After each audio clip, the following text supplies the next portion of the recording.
All right, everybody, this is Mike with Illinois Gun Pros. It is January 2023, and we've got a crazy new gun law that's been passed. So, first of all, you are not a felon. Do not freak out.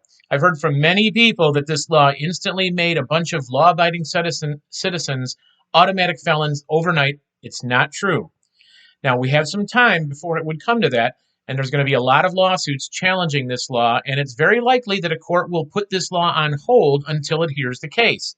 So, no need to freak out quite yet. It's not good news, but it's not an immediate dire felony situation. Do not rely on the news media. This is an extremely complex law. It was worded very poorly. And Todd Vandermine, who was our NRA lobbyist for years and who has written some of the laws that are on the books now, he said it took him hours to go through 5 pages. So don't trust some reporter, okay? In the description of this video, I will note the actual laws.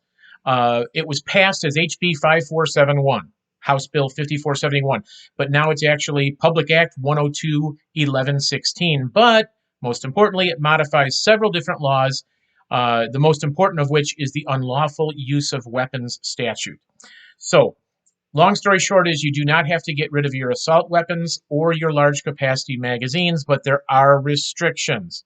And don't think I'm defending this law, because I'm not. Don't shoot the messenger. I'm just trying to clarify some things.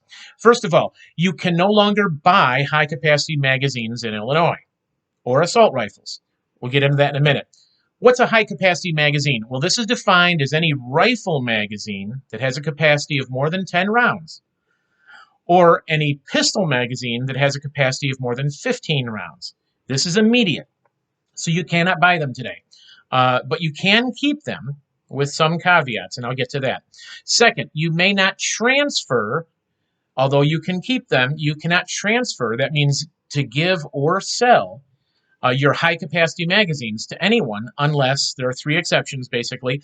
An heir, so you can leave them if you die to your estate. You can transfer, that means give or sell, someone out of state, if they're going to keep them out of state. Or a gun dealer. You can always give them to a gun dealer, and they can handle it for you.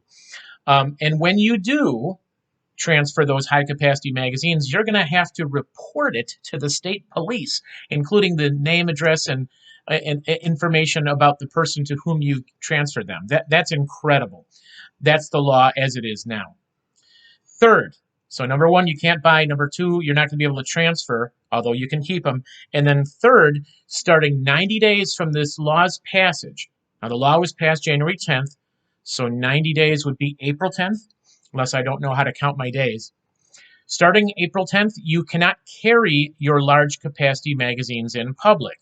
You can always use them at home, on your private property, or the private property of another, as long as that private property is not open to the public for some kind of an event.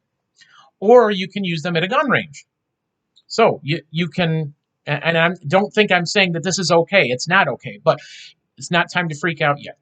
To transport the large capacity magazines to someone else's private property or to a gun range, you actually have to unload them and enclose them in a container beginning 90 days. So you can, tomorrow, if you're watching this in January, you can still carry your Glock 17 with your concealed carry license, no problem. But starting April 10th, you would not be able to have those out in public loaded. Now, what if you have a 17-round magazine and you only put 15 rounds in it?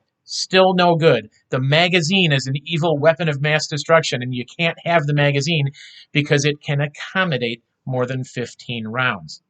Remember, we're talking pistols. For a rifle, it would be more than 10 rounds. But you can't concealed carry a rifle. So, with respect to rifles, assault weapons, that would take about an hour to discuss that. And suffice it to say that unless it's struck down as unconstitutional, you would have to register your assault weapons by the end of the year. You can keep them, but you'd have to register them with the state police. I am not giving legal advice. I am not saying I'm going to break the law, but I will say Darren Bailey said, I will not comply, and so did some other great politicians. Now, the definition of an assault weapon is so broad it covers just about any semi-automatic rifle, not just AKs and ARs. Anything that has a pistol grip or a folding stock, if it's semi-automatic, and it gets even crazier. But that's beyond the scope of this video. So we have time. We have a lot of motivated, skilled people on the side of the Second Amendment who are very confident that this will be overturned. And some of that confidence says not only will this be overturned, but this will give us an opportunity to have the U.S. Supreme Court perhaps review the FOID card as unconstitutional. I'm not going to hold my breath, but that would be great. But anyway, there's plenty of time to freak out. For now, stay informed. Support the Illinois State Rifle Association and the NRA and the GOA, Gun Owners of America, and we will get through this.